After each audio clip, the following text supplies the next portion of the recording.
비상계엄 선포하고 네. 홍 목사님 예. 비상계엄 선포하고 그 선관위를 덮쳤잖아요. 예. 근데 그때 네 군데를 덮쳤다고요. 예. 첫 번째가 어디냐면 여론심사위원회 예. 여심회를 덮쳤어요. 예, 예. 그 여론 조작을 하도 하니까 예. 여론심사위원회에서 조직을 해서 근데 거기에 보니까 원래 3년 이렇게 하게 되는데 8년째 연임을 하고 있는 거예요 위원장이. 예? 그리고 이게 이래서 여론심사위원회가 딱 이걸 압수하고 들어갔기 때문에 지금 여론도 조작. 예 지금 정상적으로 조금씩 나오기 시작하는 게 그때 그 영향이 아닐까 이 생각도 제가 하는 예, 거예요. 아니 지금 그렇게 말을 해요. 예. 뭐라고 하냐면 예. 지금 여론이 지금 거의 40%인지 50%대 가깝잖아요. 예, 예. 조작을 안 하니까 예. 조금 정상적으로 나오는 여론이 있다는 거죠. 그러니까. 그러니까 이대로 가면 60% 70% 넘어가는 금방 넘어갈 것 같아요. 그러니까 이번에 조작만 안 하면. 비상계엄 선포하고 딱 덮친 데가 국회가 아닙니다. 아니 저 비상계엄 선포하면 제일 먼저 방송국부터 딱 장악하고 국회의원들 집에서 못 나오게 하고 벌써 딱 군인들이 다 딱 하고 있잖아요. 예, 사전에 딱. 그건 안중에도 없었던 거예요. 국민들에게 대한민국의 체제가 붕괴됐다고 하는 반국가 세력에 의해서 정복됐다는 걸 깨우쳐줬고 그 다음에 이제 제일 핵심 쓴 게 이 부정선거잖아요. 예, 예. 두 번째는 어디를 했냐면 과천중앙선거관리위원회. 예, 예.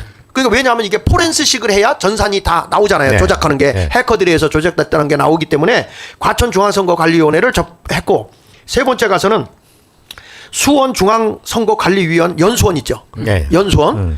그 연수원을 이렇게 또 덮쳤고 그 다음에 네 번째는 어디냐면 이건 모르실 거야. 양구지방선거관리위원회. 아하. 예. 양구. 예, 그거 처음 듣는 소리인데. 양구지방선거관리위원회를 덮쳤어요. 저기 저 북쪽에 있는 양구. 예. 왜 거기를 덮지? 왜 그랬냐면 이게 이제 그 사전 선거를 이렇게 하는데 그 투표인 수보다 투표 수가 더 많이 나오잖아요. 그러니까 거기는 숫자가 많지 않으니까 바로 체크할 수 있는 그 뭐가 있는 것 같아 그 안에. 그래가지고 그렇게 한 것 같은데 이거는 뭐 지금 우리가 흐르는 얘기입니다만은 이때 비상계엄 선포해가지고 한 90여 명 잡았다는 얘기들이 들리잖아요. 그런 말이 있는데 확인을 좀 더 신중하게. 네, 그 90여 명이 예. 중국 사람이 많다면서요. 그렇죠. 네. 그게 뭐냐 그랬을 때 그때 12월 7일 날 가나 공화국에 선거가 있었다는 거예요. 가나 아프리카에. 네. 그런데 이 모든 조작 해커가 그들에 의해서 움직이고 있었다는 정보를 알고 그래서 이거를 덮쳤다 하는 얘기가 있는데 그건 좀 더 두고 봐야 될. 그러니까는 얘기인 것 같아요. 그런 그 저도 유튜브를 통해서 또 강시 목사님 보내준 걸 통해서 들었는데 또 오늘 아침에 국정원 차장 출신 전옥천 그분은 그건 절대로 있을 수가 없는 일이다라고 보수파인데도 그렇게 말씀하대요. 그러니까 뭐냐면 그런데 어쨌든 12월 7일 날 정권이 바뀌었어요. 예. 그동안에 다 했는데 그 마하마 대통령이 계속 떨어졌거든. 네. 그런데 이번에 대통령 이 사람이 친미 사람이야. 친미. 그래가지고 이번에 바뀌었어요. 그래서 이거는 한번 우리가 생각해 볼 필요가 있다. 이렇게 그러니까 전 세계적으로 거의 이제 중국발 이제 저 선거 개입 아닙니까? 예. 캐나다도 호주도 다 개입하고 미국도 개입했다 믿기 때문에 지금 난리 아닙니까 지금? 그러니까. 트럼프가 대통령 취임하자마자 제일 먼저 하는 게 FBI, CIA가 부정선거를 자기 나라뿐만 아니고 전 세계 이걸 다 들여다보겠다는 거야. 네. 여기에 목숨을 건다는 거야. 네. 그렇기 때문에 지금 심각한 일이 벌어지고 있는데 우리나라도 만일에 그 대열이 있다 그러면 또 심지어 우리나라가 이 전자개평을 세계 많이 보고했잖아요. 여기서 이렇게 됐다면 우리나라도 심각한 타격 받을 거예요. 근데 그 장 목사님 우리가 외국을 가보면 미국이나 이런데 가보면 교포들은 굉장히 나라를 걱정을 많이 하잖아요. 그렇습니다. 특히 이북의 종북 세력들에 의해서 나라가 이렇게 된 것에 정말 막 눈물을 흘리면서 호소하는 사람들이 굉장히 많아요. 그래서 외국에 가면 보통 사람들이 다 종북에서 보수 쪽으로 많이 돌아오는데 네. 어쩐 일인지 모르지만은 언제부턴가 네. 외국에서 투표하는 사람들이 민주당 지지층이 많아요. 그러니까 그게 이상한 거예요. 너무 자, 이상하잖아요. 그래서 오늘 네. 좀 네. 간단하게 내가 이제 준비는 굉장히 많이 했는데 그 부정선거 카르텔을 한번 좀 까보려고 그래요. 여기서 한번 광고하고 갔으면 좋겠어요. 네네, 한번. 뭐냐면 동료. 지금 아마 경찰로 넘어갔어도 공수처가 오늘 집행을 못할 것 같네요. 그래도 모여야 됩니다. 저 대통령 관저 앞으로. 그렇죠. 그러니까 그 방송을 듣는 분들은 이걸 가지고 다 빨리 저 대통령 관저 앞으로 가셔서 같이 협조해 주세요. 협조해 주시고 같이 동참해 주시고 그리고 또 필요하면은 헌금도 좀 가서 해 주시고 그리고 우리 정광훈 목사님 그쪽에서 아침에 하고 가셨는데 좀 10시에 또 외신 기자회견 하고 계시니까 그것도 방송을 들으시고 그렇게 좀 해 주시기 바랍니다. 자, 우리 판도라의 상자를 여다 부정선거권으로 좀 바꿔줘 보세요. 지금 자, 첫 번째 보내준 거 있죠. 네, 여기에 한번 제가 이걸 한번 총 정리를 해봤거든요. 판도라의 상자를 열다 부정선거 카르텔. 이걸 보면 넘겨주시죠. 자, 대한민국의 주권은 국민에게 있다. 이 주권이라는 단어를 사전에서 찾아보니까 모든 것의 최종적인 결정하는 권력이라고 그랬더라고요. 그러니까 모든 의사를 최종적으로 결정할 수 있는 권력은 국민에게 있다. 저기 보면 예. 목사님, 대한민국의 주권은 국민에게 있지요. 예. 근데 좌파들이 꿈꾸는 것은 모든 주권은 인민에게 있고 예. 이걸 꿈꾸는 거예요. 그러니까 우리가 꿈꾸는 그 민주주의하고 예. 좌파들이 꿈꾸는 민주주의가 개념 자체가 다른 거예요. 그게 저 사람들이 했다고 하는 민주화 운동은 인민을 위한 민주주의예요. 그렇죠. 국민을 위한 민주주의가 아니고. 맞습니다. 그러니까 여기에서 국민들이 혼동이 되면 안 된다는 거죠. 네, 모든 권력은 국민으로부터 나온다. 네. 제가 어저께 말이죠. 그 농지법에 대해서 그 좀 잘하는 사람한테 제가 어저께 자료를 다 찾아보니까 이게 농지는 이제는 절대 내가 팔지도 못, 농사를 직접 짓지 않는 한 내가 팔지도 못하고 사지도 못합니다. 아, 진즉부터 그랬어요? 아니. 그전에는 내가 팔고 싶으면 작자 있으면 팔으면 돼요. 파는 것은? 네, 파는 것은. 근데 그렇게 못해요. 그러니까 이게 진짜 지금 옛날, 그러니까 이게 토지 대장으로 바뀌면서, 농지 대장으로 바뀌면서 그 원장에서 바뀌면서 완전히 공산주의 같이 땅을 그냥 국가가 소유하도록 그렇게 만들었어. 법을 문재인 정부 때. 그 정신 차려야 된다니까. 지금 이런 거 다 파헤쳐야 됩니다. 우리가. 그 다음에 모든 권력은 국민부터 오는데, 자, 이 선거의 카르텔을 한번 보시면 이런 겁니다. 나 넘겨보세요. 여기 보면 부정선거 시나리오를 제가 이거 가설적이지만 이게 거의 확실한데 계획을 세우잖아요. 중앙선거관리위원회 서버를 시뮬레이션을 해가지고 소프트웨어로 활용하는데 선거에 대한 청사진을 계획을 해와요. 그러면 이 모든 계획의 원산지가 어디냐? 더불어민주당이에요. 예. 그러면 요대로 계획을 해가지고 딱 넘기면 어디로 넘기냐면 중앙선거관리위원회로 넘기면 그 실행을 그대로 이루기 위해서 투표수를 부풀리고 전자개표기를 하고 그 다음에 가짜 투표지를 투입하고 투표함까지도 바꿔치기를 하는 거예요.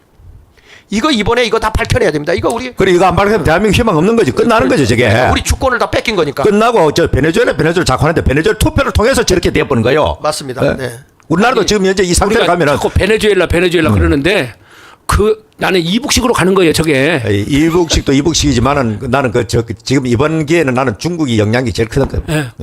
그 다음에 여기 은폐한 게 이제 뭐냐면 아무리 우리가 부정선거라고 얘기해도 대법원에서는 무조건 무효야. 재검표 무효. 안 해.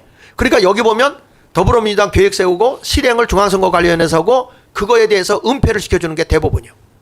그러니까 이번에 이런 것들이 다 비상계엄을 통해서 드러나니까 지금 아주 이 판사들도 대법원에 있는 놈들이 다 이게 드러날까봐 걱정하는데 진짜 나라를 사랑하고 후손을 사랑한다면 이번에 판사들이 정신 차려야 되거든요. 양심 선언해야 돼. 저는 양심 선언해야지. 아, 적어도 대법관 정도 되면요. 그러지 않습니까? 네네. 국민들에게 존경을 받고 그러지 않습니까? 예, 예. 그래서 왜 선거에 관련된 것들을 이 판사들한테 왜 맡겼겠습니까? 그래도 그 당시에는 판사들을 존경할 만하고 믿을 만하니까 맡겼을 거 그렇죠. 아니에요. 예. 그런데 가장 부패하고 타락한 집단이 돼버린 거예요. 그렇죠. 이 사람들이. 우리법 연구회나 뭐 이런 것들을 그래, 거기다가 이제 헌법재판소도 대법원 소관이잖아, 저게. 그러니까 헌법재판소 뭐 저런 중앙선거관리위원회 대법원 전부 한테 있는 거지, 이거 같이. 그래서 이제 그 공산주의 이론 중에 이런 사법이나 이런 것들을 막 혼돈시키고 혼란시키고 누구예요? 그 이태리 그람시. 그람시. 안토니오 그람시. 그람시가 이야기한 그대로 지금 진행되고 있는 그래, 거예요. 진지가 다 구축된 거야, 구석구석 전부 다. 지금 뭐 다 우리 그러니까 우리 대한민국에 지금 그 모든 원산지가 국회요, 국회. 예? 국회 그것도 더불어민주당. 네, 그 진지가 다 구축돼. 거기가 딱 지고서 군대도 그냥 경찰도 전부 다 구축돼. 윤석열 대통령이 말한 대로 입법부가 괴물이 돼버렸다고 그러잖아요. 그러니까.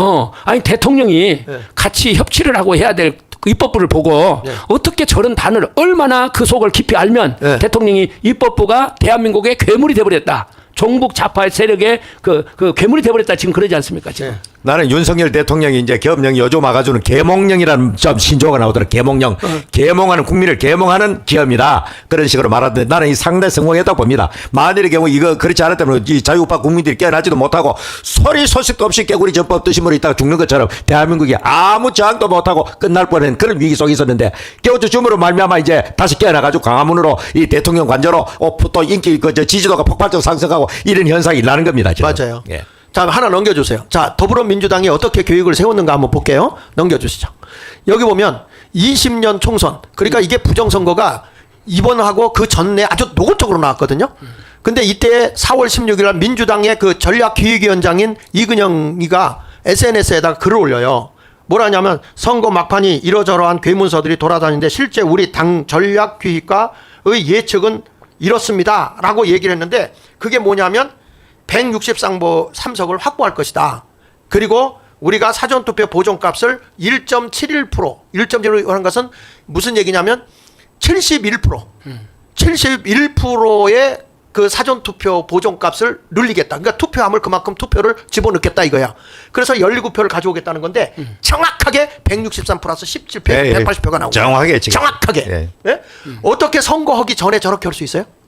그러니까 이거는 이미 프로그램화 돼가지고 정확하게 그렇게 된 거예요. 여기 보세요. 저런 것을 계획을 세워놓고 네. 이해찬이가 50년 집권 이야기를 한 것 같아요. 맞아요. 그렇습니다. 그렇죠. 50년, 100년 계획을 우리가 할 수 있다. 예. 이렇게. 근데 거짓이 어떻게 50년, 100년을 갑니까? 금방 드러나지. 그래도 만약에 이번에 네. 윤석열 대통령이 안 되고 이재명이가 됐으면 어떻게 됐겠어요? 끝나버린 거죠. 대한민국 역사는 끝나는 겁니다. 거기서. 그래서 하나 더 넘겨서 보시면요. 여기 보세요. 넘겨서 보시면 여기 보면 사전투표 보존값이라는 게 있어요. 목표 의석수를 163일 때 그걸 1로 보고 사전투표 보존값 1.71이야. 그러면 선관위 서버에다가 보존값을 미리 이렇게 딱 저장해 놓는 거예요. 그러면 우리가 투표를 할 때 얼마나 더 우리가 올 수 있느냐 했을 때 투표하러 오는 사람을 71%로 본 거야. 71%로 봤을 때 그랬을 때에 우리한테 사전선거는 얼마나 올 거냐. 그래서 1로 봤을 때 당시에 오는 의석수를 1로 봤을 때 163석을 1로 봤을 때 보존값을 71%로 보면 13석이거든. 17석. 그래가지고 그대로 하면 되겠다 해가지고 옆에 보면 여론조사 결과 예상투표 사전투표 보존값을 딱 해놓고 그대로 가면 이 부풀려진 사전투표수에 의해서 180석이 나오는 거예요. 300석 중에. 넘겨보세요. 근데 이런 거를 쟤들이 소수점까지 맞추잖아요. 우리가 이번에 사전투표율이 31.3% 될 거라고 네. 공개적으로 얘기했어요. 공개적으로. 그러니까 저거는 예. 자기 스스로가 그 입이 간절하고 말이 나쁘는 거예요, 저게. 그게 말이 나올 수 있는 거지만 해커들에게 알려주는 거예요. 31.3%에 맞춰라. 맞춰라. 예. 프로그램을. 그러니까 소수점까지 맞출 수가 있어요. 그러니까 저거는 뭐 인간으로서는 있을 수 없는 일이죠, 저거는. 그러니까 이런 것을 우리가 보면은 자 이렇게 해가지고 이제 이렇게 딱 국회에서 기획을 딱 세우잖아요. 그리고 예측을 딱 발표하잖아요. 그러면 저렇게 얘기해주면 저걸 누가 실행해야 되죠? 다음에 넘겨보시면 실행자가 누구예요? 중앙선거관리. 중앙선거관리위원회 네. 그걸 하는 거죠. 네. 이제 그대로 누구의 말을 따르는 겁니까? 더불어민주당이. 그래가지고 이 통계학자들이 넘겨서 보시면 통계학자들처럼 비밀 지령이 주어진다는 거예요. 이에다가 무한대로 다 이렇게 하는 것을. 그래 이런 거는 총선 대회 때 있을 수 없는 일이고 넘겨서 보시면 이 그래프도 이게 이렇게 나오는데 이거 힘든 거니까 다 다음에 넘겨서 보면 이거는 나올 수 없는 확률이라는 거죠. 이게. 그리고 보세요. 자 지도 넘겨보세요. 보면 당일 투표는 저렇게 흩어져서 우리가 이겼어요. 더불어민주당이. 아니죠. 국민의힘이 133개에서 이겼고 더불어민주당이 110건 이렇게 이겼어요. 그런데 사전선거는 어떻게 됩니까? 사전선거는 쟤네들이 더불어민주당이 203곳에서 이겨요. 아, 여기 보시면요. 서울 같은 데도 우리가 알기에 예를 들면 뭐 서초구나 강남구나 이런 데는 우파 진영이 크지 않습니까? 그렇죠. 근데 어떻게 거기서 사전선거가 다 이기냐고. 더불어민주당이. 한 군데 딱 빠지고 다 이겼어요. 어떻게 이기냐고 저것이. 참.